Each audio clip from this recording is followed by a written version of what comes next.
Welcome back to Every Other Karl. I'm Karl, and today I'm going to show you how to side and sheath a shed to last for decades.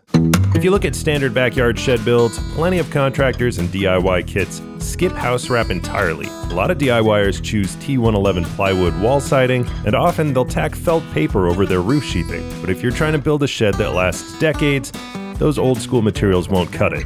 This is episode 3 of the Overbuilt Shed series. In the last video, we completed heavy-duty framing for our 10x16 shed, but before we can call this structure protected, we have to tackle one of the most debated steps in shed building: weatherproofing, siding, and roof sheathing. In this video, we're completely drying in the shed. I'm going to show you how and why I applied wrap over bare framing, how to hang LP SmartSide siding panels for a clean finish, and how to lay half-inch roof sheathing with synthetic underlayment to get ready for a metal roof. I'll show the full process and any mistakes I make along the way. Of course, I'm showing you the detail on my dirtiest sheet here. Let's hang this house wrap. I'm starting at the bottom plate and running our first course of house wrap horizontally around the entire perimeter, overlapping each layer as we move up. Now, is house wrap going to magically double the life of a shed? Maybe not. The debate over whether it's truly necessary under engineered panel siding like LP SmartSide, which I'm going to use, is very real, but I ultimately decided to install it on this build. I'll get into my exact reasons why in a second, but there's one major trade-off you need to know first. You have to square up your framing and add diagonal bracing before wrapping. Wrapping bare studs in continuous passes means you can't pre-skin your walls with siding on the ground, which is usually the fastest way to pull a frame square and plumb before lifting it. To me, that extra step in framing is well worth the payoff, but it's a process difference worth considering for your build. All right, let's address this house wrap argument. Should you add house wrap directly against the studs before you put siding on a shed? Yes, and there's 3 main reasons why. 1, this is an added layer of protection for if any water gets behind your siding. This is going to keep that water outside of your shed, and it's going to shed it right down past your foundation to the ground. The second reason is house wrap like this is actually breathable. Air can come out from inside the building, but it's not going to let anything in. Third thing is this is a great wind barrier. It's going to make it harder for wind to get in there, and it's going to make it a little bit harder for insects to get in there too. If you do plan to condition your shed in the future, or just having like a dehumidifier or something going in there, having this house wrap is going to be vital. Wrapping this 10x16 shed only cost me maybe $60 in wrap. For $60, that's a lot of added protection. Now, my siding isn't on yet, and I think when it is installed, that logo is going to be a little bit less visible, but I happen to like having the white siding on the inside. I think it's going to make this place a little bit brighter. So I use staples to put my house wrap on. Ideally, you're supposed to use cap nails, but if I use cap nails, my SmartSide, I'm using LP SmartSide, it's not gonna go flush up against those wall studs. So that's why I went with the staples. Anytime you're putting house wrap on, or pretty much anything that's gonna shed water, you usually wanna start low and then work your way up. That means you're getting an overlap over every sheet. So any water that comes down here is gonna overlap, come down the next sheet, overlap, come down the next sheet. All right, I think I've made my point about wrap. If you have another opinion, please leave it in the comments. It'll help the next person out. But now, let's move on to siding.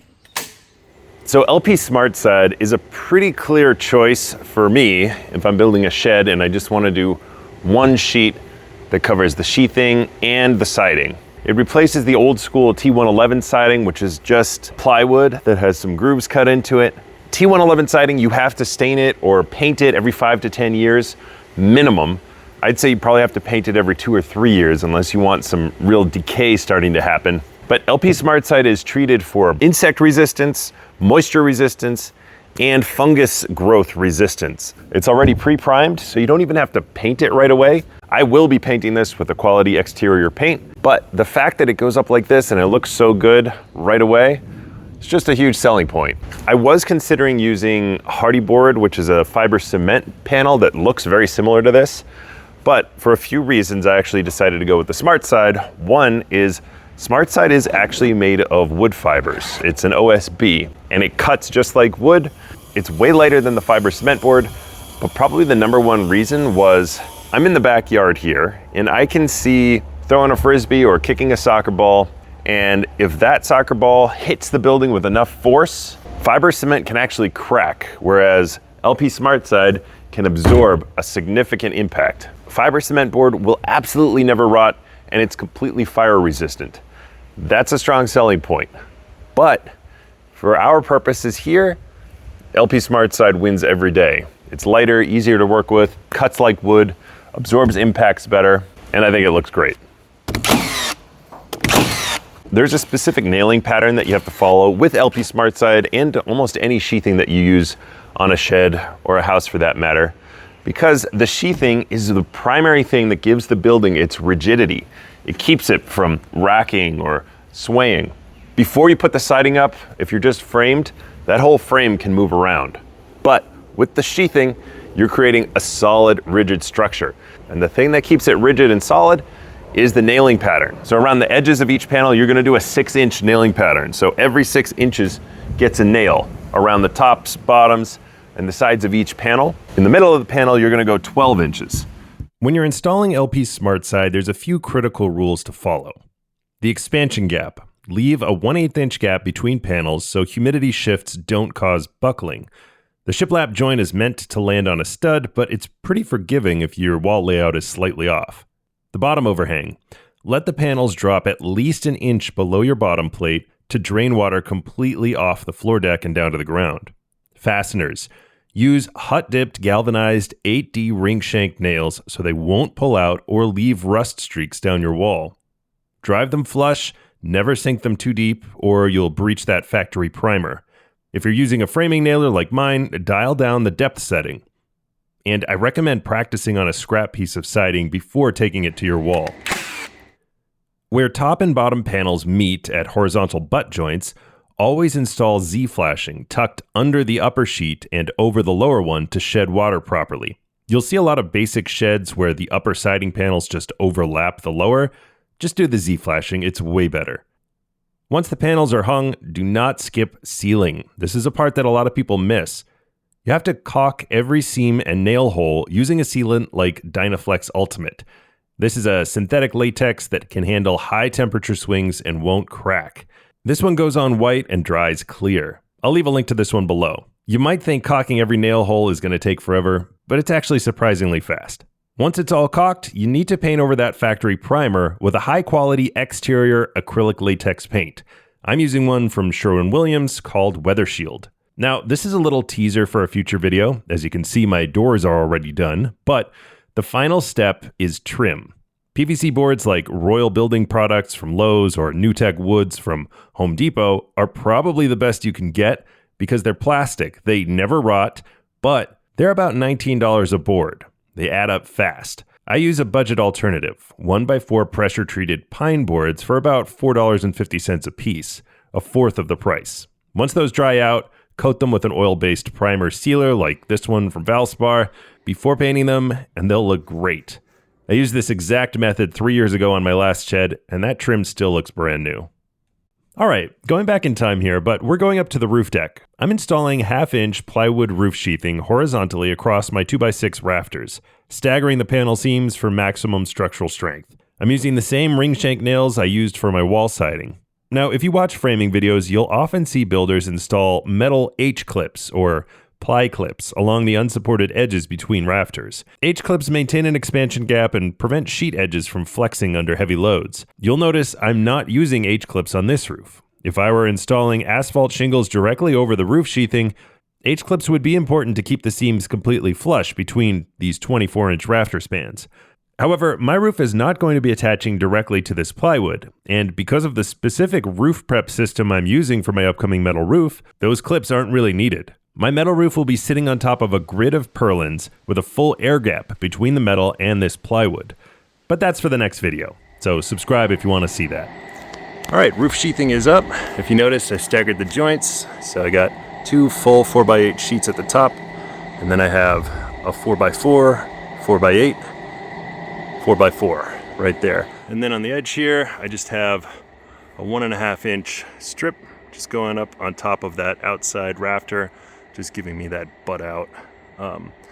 Little bit of an overhang off of the side. All right, now that all the roof sheathing is up, I'm gonna be putting my underlayment down. I'm using this Reliabilt synthetic underlayment. They sell it at Lowe's. It's the cheaper one, but it's way better than the old school felt paper. Unlike traditional felt paper, synthetic underlayment won't tear in high winds, it can handle UV exposure for months without breaking down before your final roof is installed, and it creates a watertight seal over our half-inch sheathing. Similar to house wrap, this should be installed with cap nails, but I didn't have any and it was about to rain, so staples. Like I said with the house wrap, start low and add layers as you go up so water will shed properly. I sort of jumped a step by adding that underlayment, but like I said, rain was coming and I wanted to protect our raw sheathing and the framing underneath it.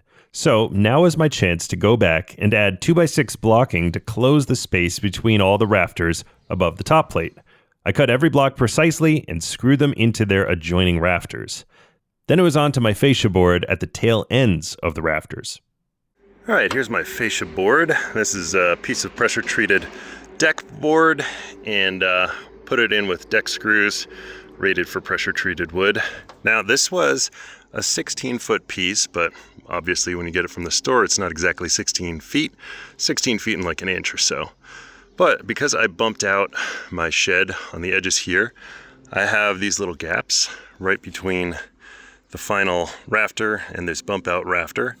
And to cover that, I just got a white piece of drip edge, cut it into shape, and that's gonna go right here. And then above that is gonna be the drip edge for my roof. I'm gonna put that in right now. All right, after the underlayment, the first thing to go on for the roofing system is drip edge along the front side here. Here's my drip edge. It's gonna go underneath that underlayment, and I intentionally left a few staples off the bottom side of this underlayment so that I could get it in. Technically, you should put this in before you put your underlayment in, or if you gotta do the underlayment first, like I did because it was about to rain, just leave the first row of staples off, or cap nails, so that you can get your piece of drip edge in there.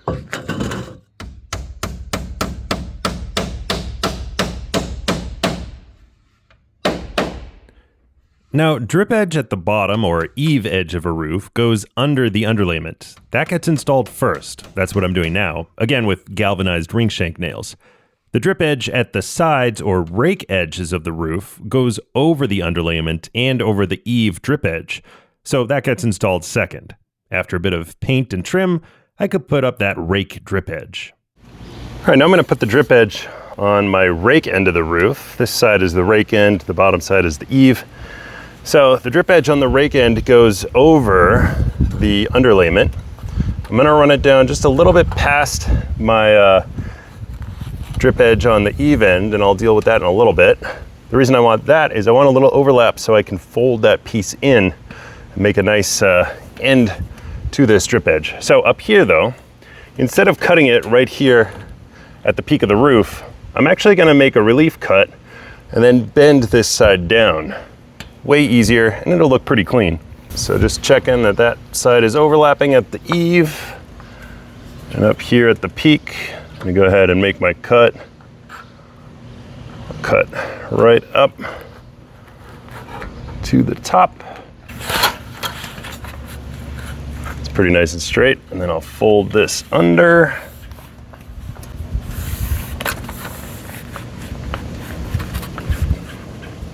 And I'm pretty happy with that. This is actually gonna be covered by my finish piece for the metal roof anyway, so I'm gonna go ahead and nail that down. I'm using galvanized ring shank nails. These are not gonna rust, and they're gonna be pretty hard to pull out. I'll leave this one loose for now because it's gonna overlap my next piece going down the other side of the roof. I'm gonna go ahead and finish nailing this off. All right, down here, I'm gonna cut off some of the excess. Make a little relief cut. I'm gonna fold this side piece under and the top piece over. And that'll square up my end nicely. And now my last piece of drip edge. I'm gonna feed it under the top one. Then I'll nail these two together and then work on that fold over at the bottom.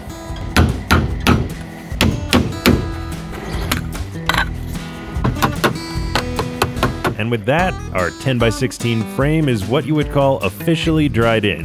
We've got a continuous weather barrier on the studs, heavy-duty LP smart siding, and a solid half-inch roof deck protected by synthetic underlayment. Don't worry about the weird-looking doors right now, I just didn't cut them to full width yet. In the next episode, we're taking the roof to the next level. I'll be installing a custom 1x2 Purlin grid and then laying down metal roof panels. That's gonna be a first for me, and teaser, metal roofs are hard. If you have any questions or comments, or you see something that I did here that maybe you think you could do better, please leave a comment and it could help the next person out. I'm trying to overbuild this shed and use all the most modern materials that I can find while keeping it on a budget. If you're interested in that, please subscribe and you can check out this whole build series. Until next time, I'm every other Karl, and I'll see you.